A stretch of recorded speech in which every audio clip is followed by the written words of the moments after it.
This is Work Together 6-4, textbook page 170 and workbook page 123.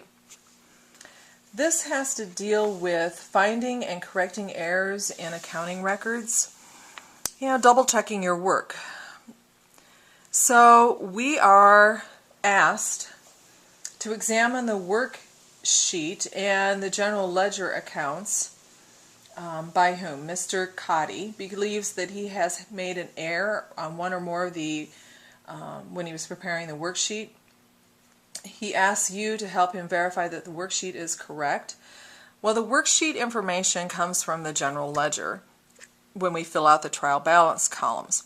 So I'm going to start with the general ledger first and then make sure they use the right numbers in the trial balance columns. But before I do that, I got to make sure they put in the right amounts in the general ledger. So, starting off with cash. I don't know whether you can hear. Maybe if I put this down here to calculate. They have a debit. Now I'm going to assume they have the right debit and credit entries here.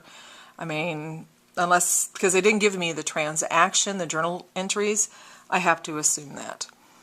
So I have 4,000 and 7,000. Those two added together would not be 15,000, that would be 11,000. So I am going to put a line through 15,000 and I'm going to put 11,000 right above it. There's not much room.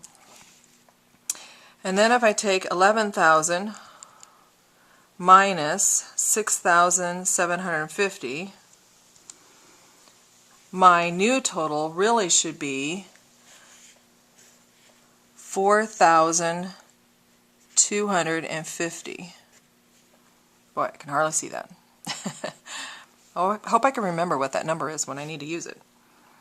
Alright, so let's keep going down. This is accounts receivable Sharon Mann. A debit balance of 1,000, that's right. Supplies, when we add the two debits together, should be a 10,000 something, so that's not right. I should have 1,025 as my balance. Then in prepaid insurance, those two numbers would be added together, and that should be 300. This person is just adding challenged. All right, then accounts payable normally has a credit balance. It has 300 in there to start, and then they must have paid off 150, so they now have 150. That's right. Paul Cotty's capital didn't change anything. They pulled it over correctly. Let's see, what's the other general ledger look like? Back to the top. This one's Paul Cotty drawing. They had 300 as a transaction. That's what the balance says. That's good. Nothing in income summary. Then we have sales. It has a credit of 1,900, and for some reason they put a different balance amount in. How convenient. So I'm going to cross it off and put 1,900 above it. Nothing in insurance expense. Miscellaneous. Those two numbers should be added together, so that should not equal 125. That should equal, I'm going to put a line through it, 175. And nothing in supply expense. Okay, now my job is to take and find. They tell us we're supposed to write down all these errors. But usually in the past I've skipped writing them down because businesses don't have them write them down. They basically correct things, just like we're doing, and deal with it. So now what we want to do is make sure things are reported correctly on the trial balance column. And let me show you what I mean. The first general ledger sheet, cash, they had reported as 8,000 when it was only supposed to be 4,250. So here on my trial balance column for cash, I'm going to cross that off and put 4,250. Hard to see. Accounts receivable, we didn't find anything wrong with it. It has 1,000 in there. And then I go to supplies on the ledgers. we changed that to 1,025, so I'm assuming on here it needs to be changed. Yep, 1,025.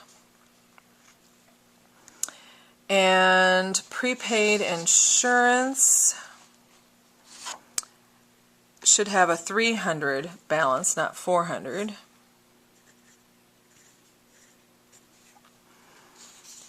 And accounts payable was okay. His capital account was okay. The drawing account, income summary were all right. Sales has a change, so let's go down to sales. It's supposed to be 1,900. Miscellaneous expense is not 125 but 175. Okay, then it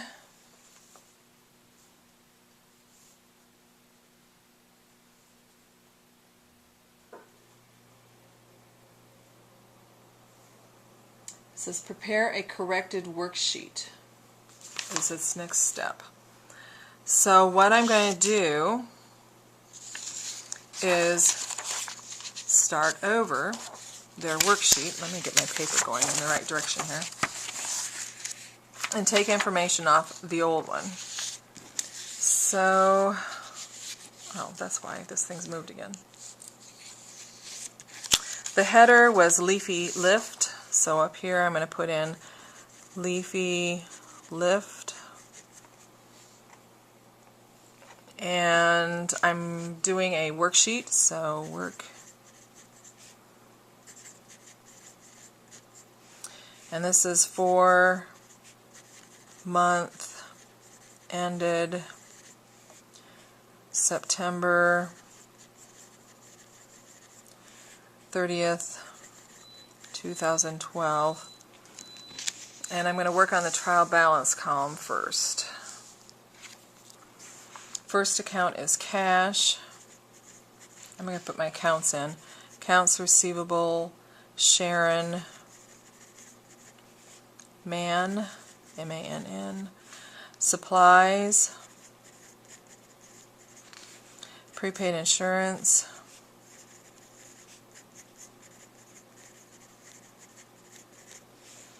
accounts payable, power supply, Paul Cotty, capital, Paul Cotty drawing,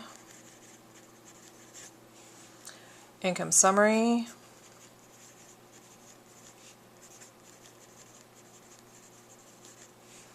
sales,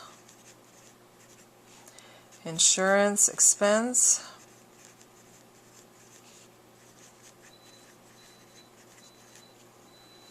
miscellaneous expense,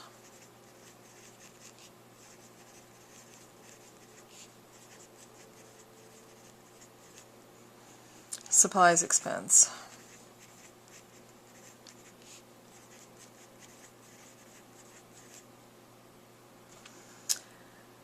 Okay, going down my trial balance column, my new cash balance should be $4,250. My accounts receivable still remains the same at $1,000. Supplies $1,025. Insurance, prepaid insurance $300. $150 credit for accounts payable powers supply. Paul Cotty capital credit $5,000. The drawing, Paul Cotty drawing debit $300. Skipping income summary, credit to sales $1,900. Skip insurance expense, go to miscellaneous expense debit of $175, and there's nothing in supplies expense right now for trial balance column. So then I'm going to single rule. I'm going to take my handy dandy calculator.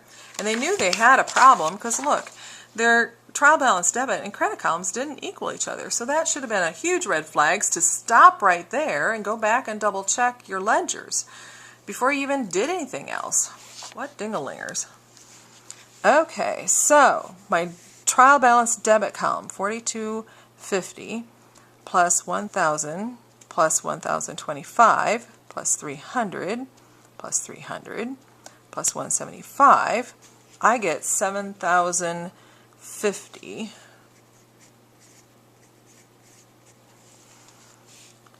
And if this doesn't work, I'm going to pull out the key. 150 credit, 5,000 credit, 1,900 credit, ooh good, 7,050. So then we'll double rule. That's pretty straight. Adjustments,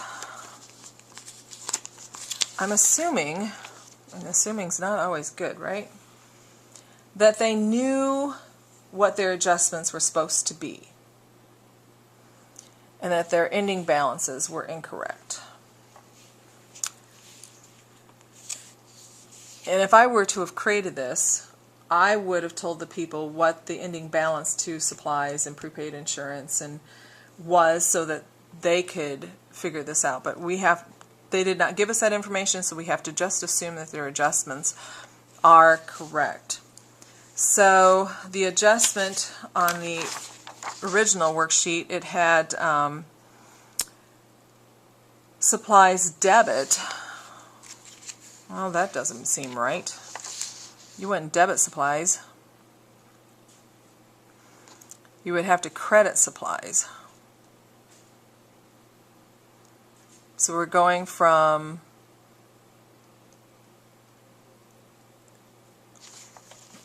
now, are we supposed to just assume that, or would they have given us that info? No, I guess we just have to assume that.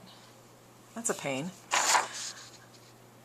We're going from 10,025, and normally your supplies are credit because your supplies expense would have to be debit. So we know it has to be a credit.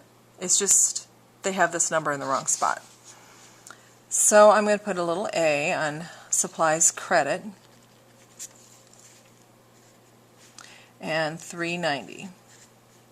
And the debit part would be supplies expense, little a, 390. Let's see, in the same way with my prepaid insurance, they have it as a debit. Well, when I expense it out, that's the debit part. Expenses are always debited. They're not credited, they're debited. So I know that my prepaid insurance should be a credit. So I'll put a B, and it was for $95, in prepaid insurance adjustment column credit. And down below for insurance expense adjustment column debit, I'm going to put a little B and $95. And then I will single rule those two columns. And when I add them together, $485 for both of them.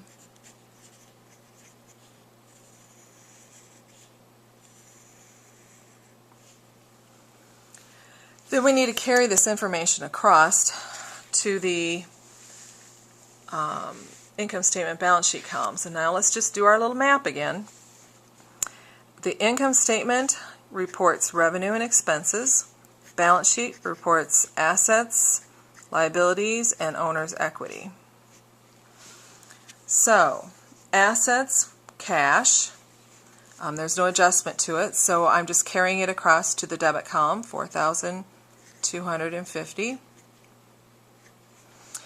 Accounts receivable is an asset, no adjustment, so I'm just going to carry it across. Debit, 1,000. This is to the balance sheet column, if you didn't hear me. Supplies, I have to take and make the adjustment. So I got 10,025 minus 390, because it's a credit, they're opposites.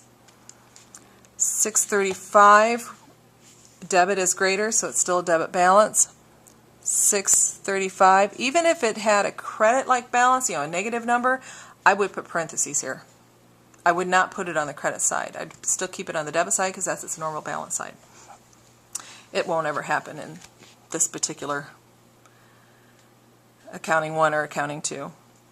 Then prepaid insurance starts off with 300, so take your handy dandy calculator. 300, it's a credit, so it's opposite of debit. That means we subtract it. Minus 95, and I have 205 debit because the debit is greater. Balance. Okay. Accounts payable is a liability. It's still on the balance sheet, but it is a credit, and there's no adjustment, so I just carry it across. Capital, 5,000 credit in the trial balance, no adjustment, so I just carry it across to the credit for balance sheet. Drawing is a trial balance debit, no adjustment, so I just carry it across to the balance sheet because it's an owner's equity account too, belongs on the balance sheet. Nothing in income summary. Sales. Sales is a revenue, belongs in the income statement. It has a credit balance, no adjustment, so go to the credit balance and income statement and place the 1900. Insurance doesn't start off with anything, but we've debited now in the adjustments column $95, so go to the insurance or income statement column debit and put $95. Miscellaneous starts off with 175 debit, no adjustment, so still 175 debit. And supplies expense doesn't start off with anything, but it has an adjustment of a debit of 390, so we carry over 390 as a debit. And now we're ready to single rule and total up all 4 of these columns. And I should probably look to make sure you can see everything. Probably not. There we go. Ooh, that wasn't a very good line. Can't be perfect every time. Well, I can carry down the 1900 real quick because I know how to add that. And this very last column would be 5,150. Okay, so now if I take my calculator and take 95 plus 175 plus 390 for income statement debit, I get 660. And my balance sheet debit, 4250 plus 1000 plus 635 plus 205 plus 300, I get 6,390. And then I like to go outside of the form and do my calculations. So I get my balance sheet column, I have 6,390 minus my 5,150.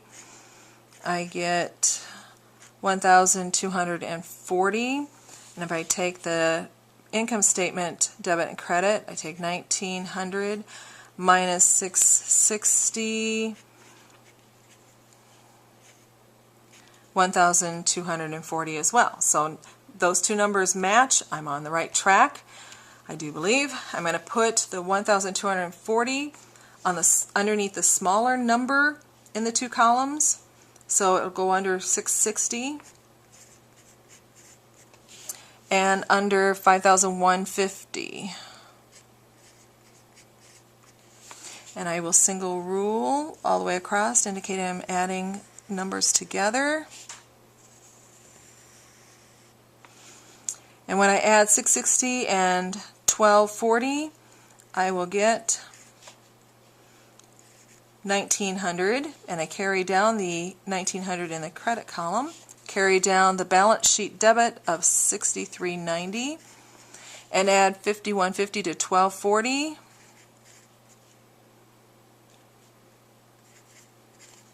And they're both 6,390.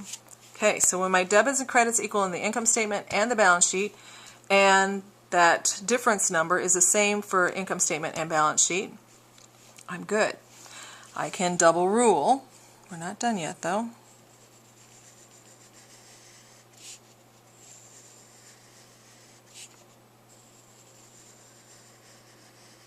There we go.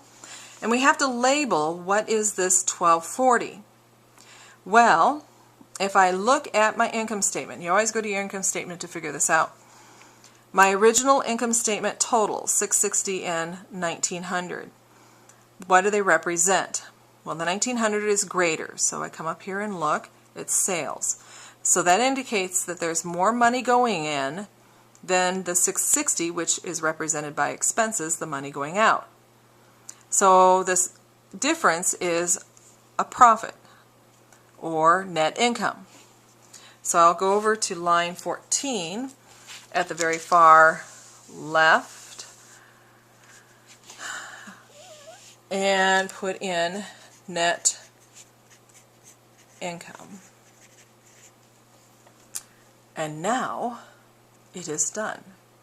And it is your turn to try to do this on your own, using on your own 6-4. Good luck.